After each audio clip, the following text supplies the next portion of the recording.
Welcome back to Good Morning LaLa on this Friday Feels. It's all about love and dating and relationship. But today we have a dancer's music singer songwriter, and that's a new phrase that I love. Jaki Nelson, how are you? I'm great.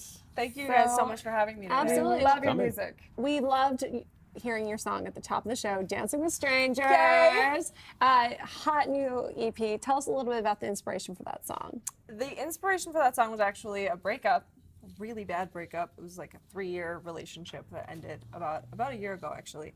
And it was just the 6 months after that, and what changed was my entire personality. Like, everything about me changed. I was all of a sudden actually happy. Like, all the things the things that I was looking for from him were just right. It was all right there. It was like, oh. And now you're dancing with strangers. And now I'm dancing with strangers. And having a lot of fun. So much fun. Speaking of fun, Yeah. the video there. Speaking of fun, such a great video. Thank you. I mean, you have been, placed in the tops of the Billboard charts for weeks and weeks and weeks on end.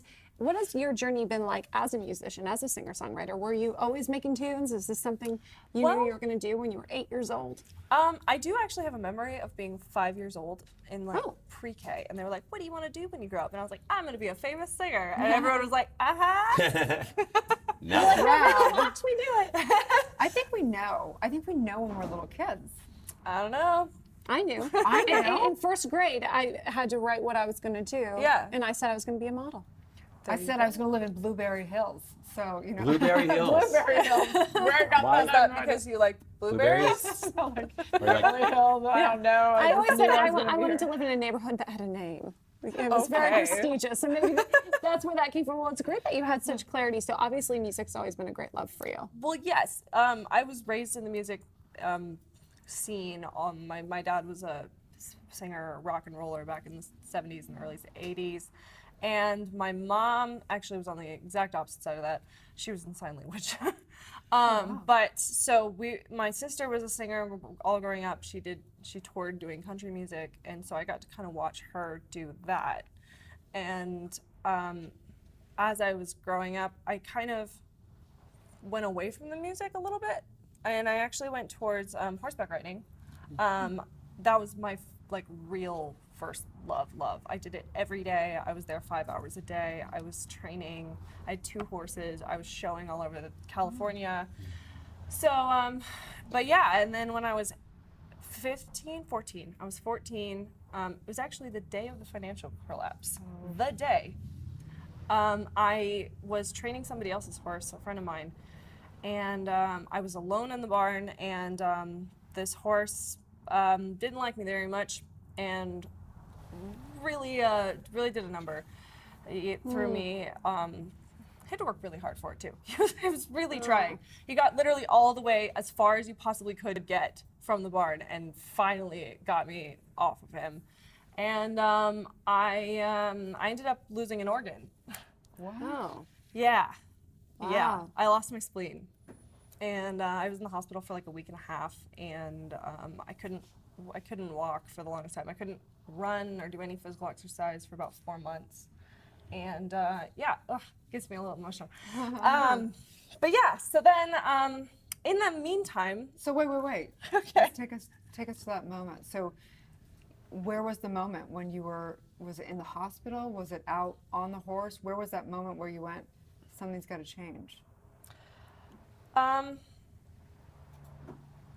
think it was when they told me, well, actually, I had no idea what was going on. I totally protested going to the hospital for 24 hours. I was like, I'm fine, guys. I can't breathe, but I'm good. It's fine.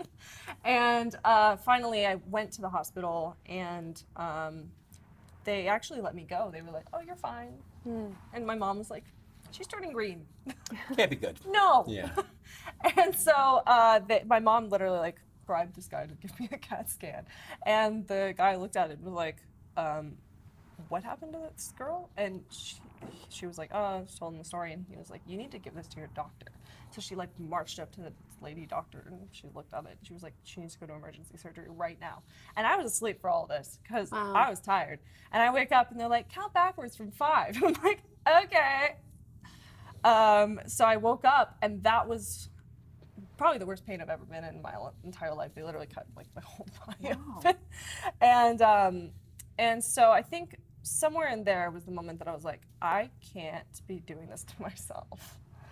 And so when I got out of the hospital, I had a lot of time to sit around.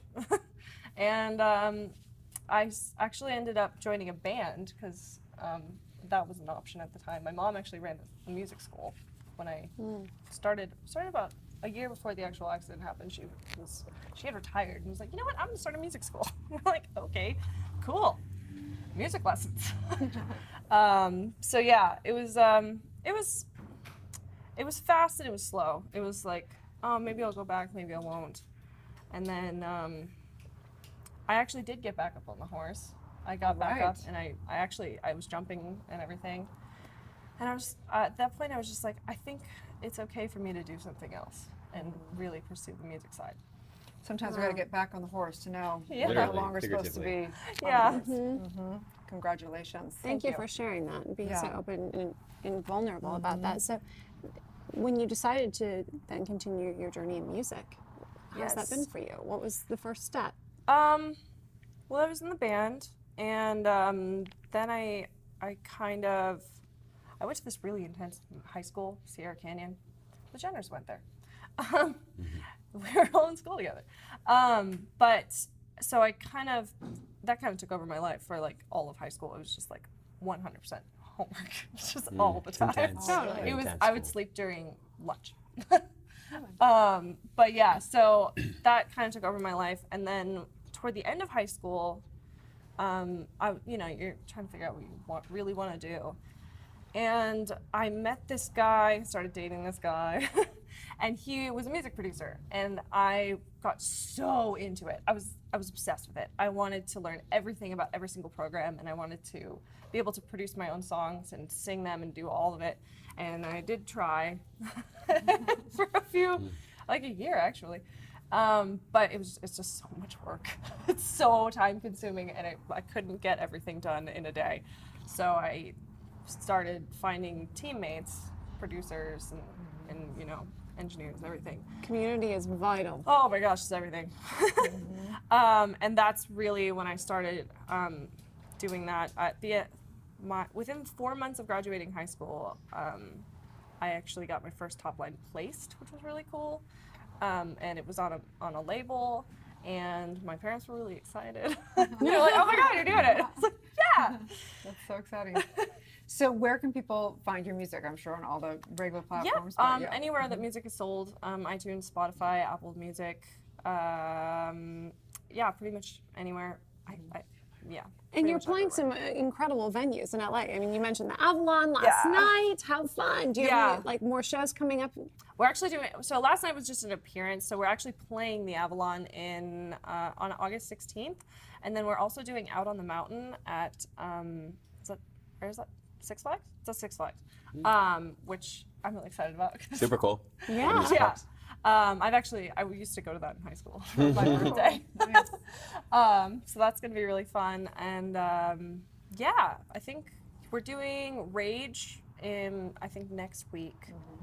So yeah, we got some So shows. excited. Well, we want to talk a little bit about dating, love, and relationships. And we want to take a little break. We come back. We want to ask you about your being bisexual. Yes. And I think that in Los Angeles, it's such an interesting place and so amazing that we get to live in a place where people get to be expressed in all of their love and sexuality. So let's take a little break. When we come back, we're going to get into this conversation. All right. Welcome back to Good Morning LaLa. We're here with Jaki Nelson. We're talking about dating, love, relationships, and being bisexual. Tell us about that. It's good. Let's start Some details. when you came out. Oh my gosh, yeah. I came out to my mom in front of 2,000 people on stage Whoa. at the Avalon. Why did you make that decision? I've been avoiding doing it for 10 years, and I figured it was part of the new onstage dialogue. I was like, I'm just gonna say, who here likes boys? And everyone in the crowd is gay, so they love that. And then who here likes girls? And then I'll get like 10 people. I'm like, yeah, I like everybody.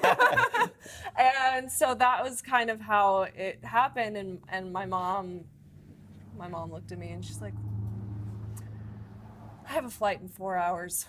Thank you. Good night. I'm like, okay, great, cool. Was she that went upset? well. No. No. No. She She's knew already, actually probably. she's actually also bisexual. There you So she's been asking me if I am bisexual, or actually no, she's been asking me if I'm a lesbian since I was like 6. I'm not kidding. It was uncomfortable. To a point where I was just like, I'm like, no, I'm 6. Why would I I don't know know the what that answer to that is. question? And so by the time there was an answer to that question, I was so uncomfortable with the answer with her, not with myself. We just kind of developed this weird dynamic where she like asked me if I'm a lesbian, and I'm like, no. Did you know that she was bisexual before you came out? Yes. You did. Yes. Yes. Unfortunately, she gave me way too much information. So we talk about dating, love, and relationships obviously every Friday, and doing a lot of research on it, we find that basically marriages are becoming less and less common, that the younger generations are definitely going more towards polyamory and all kinds of stuff. And we completely had the viewpoint, like, whoever you love is fine as long as you're not hurting anyone, whatever. But what do you see in LA? What are the trends you see of people, how they date, and what that looks like? Do people date in LA? Yeah, no, I don't think so. Try. They try. Oh man, we try, but it's hard. It's hard. And you'll talk to somebody for weeks and then they just kind of go away. What Okay, is that? cool. Let's So, just not go on a date or anything. has that been your experience with both men and women? Oh yeah, absolutely. Everybody does it. It's great. Yeah, so what's the difference? We want to know. What's the difference, would you say, if you were to make a generality about if you date a woman versus a man? If you're going to date a man, then he's going to push for the physical side very quickly, especially if you know you're bisexual. And if you're dating a woman, she's going to push for the emotional side really quickly. Interesting. Very interesting. So for you, I have a question. In regards to intimacy, do you consider that more of the emotional side or the physical side? I suppose it depends on the intimacy. Right? But I know that for me, and having those conversations with people I've been in relationships with, we have a very different take on intimacy. Interesting. And What do you mean about that? well, so I was just wondering if that's something you've experienced in both your communications and dating and pursuing women and men, if they experience and express their need for intimacy and what that means differently. Very differently. I mean, women, it's hard to say with all women, obviously, but there's definitely more of a need to talk for hours. And hours. And go on another date and talk for some more hours. That's hilarious. That's so funny. So is there any reason why, so can you be bisexual and polyamorous? Is that like I'm sure you can. I don't know about all that. like, I'm not an expert on stuff, I just I'm sure you can do it. Actually, I think I have some friends that probably do, now that you mention it. Yeah. What are you looking for in love? I am looking for someone that is very independent and very, very self-confident and comfortable being who they are, because I am that way. I'm really independent. I may or may not text you until tomorrow or the next day. I need to be okay with that. 'Cause I might be asleep at 8 or 2 a.m. I don't know. So, And you become increasingly that way, right? That you weren't always that way. no, I actually used to go to bed at like 10 p.m. every night and wake up. But I also mean Reasonable hour. independently happy. Yes. Well, I mean, actually, I was that way with my last relationship too. We would not. It was long distance, so it wasn't always long distance, but it became long distance when he went to college, which was super fun.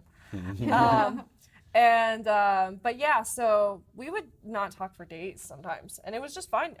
I just, when I got a second, I'd call him, and it was like, oh, hey, how's it going? How's it been? How you doing? What's going on?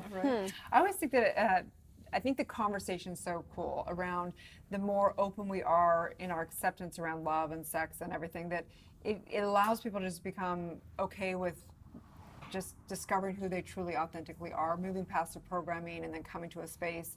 And I've watched some people kind of go extreme in their kind of sexuality and then kind of come back to a place that works for them. And I think the conversation is so important. So what would you say for, because you're in this environment where it's pretty accepted, like it's a pretty, what would you say for someone out there that's not, their mom wouldn't be okay with it if they came out of the closet with it or whatever, what would you say to them? I would say that it's hard. It's really hard to come out. It was hard for me to come out. I literally got myself sick for that performance.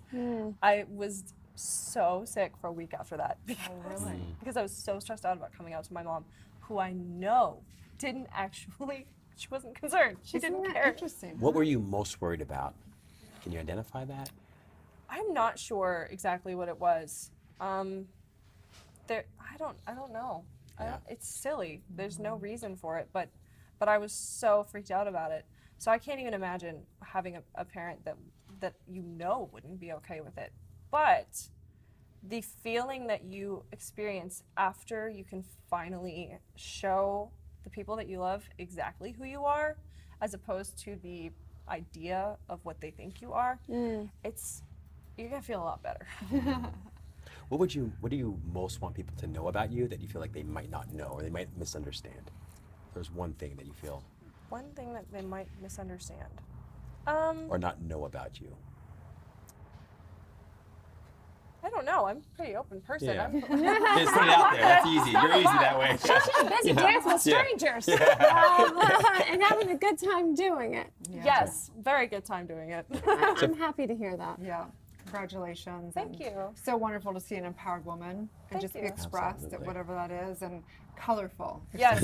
Yes. So Inside and beautiful, out. inside and out, Yeah. for sure. So we're going to watch you. So excited to come watch you in LA. Yeah. I'll it's hang gonna out with be your mom really in the fun. back. Yeah. Just kidding. Well, thank you for living your truth and speaking it. And sure. Thank being you. open. And Very singing much it. appreciate it. Yes. Absolutely. I'm going to go dance with some strangers this weekend. Stay tuned. We'll be back with more on Good Morning La La Land.